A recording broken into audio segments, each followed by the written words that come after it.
Last மினிட்ல pharmacology revision ஈஸியாக்க இப்போ கொஞ்சம் கஷ்டப்படலாமா? அதுக்கு ஃபர்ஸ்ட் உங்க கிளாசிஃபிகேஷன் புக்கை நம்ம நோட்ஸா மாற்ற போறோம். நீங்க படிக்கும் போதே உங்க கிளாசிஃபிகேஷன் புக்ல குட்டி குட்டியா பிட் எழுத போறீங்க.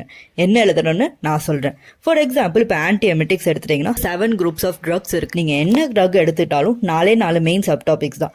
Mechanism of action, uses, adverse effects and contraindication. இதுல mechanism of action and adverse effects மோஸ்டா ஒரு செட் ஆஃப் குரூப் ஆஃப் ட்ரக்ஸுக்கு வந்துட்டு உங்களுக்கு சிமிலராக தான் இருக்கும். இப்போ ஃபார் எக்ஸாம்பிள் 5-HT3 ஆன்டகானிஸ்ட் எடுத்துக்கோங்க. அது நேம்லேயே இருக்கு 5-HT3 ஆன்டகானிஸ்ட். அதாவது mechanism of action it blocks the 5-HT3 receptors. Adverse effects பார்த்துட்டீங்கன்னா காமனா headache, dizziness, abdominal pain அதுதான். இப்போ இதுல யூசஸ் தான். இதுல மெயினா 4 ட்ரக்ஸ் இருக்கு.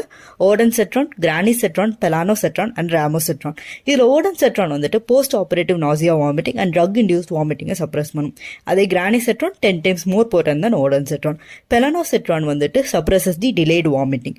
அதுக்கப்புறம் ராமோசெட்ரான் சிமிலர் டு ஓடன்செட்ரான்.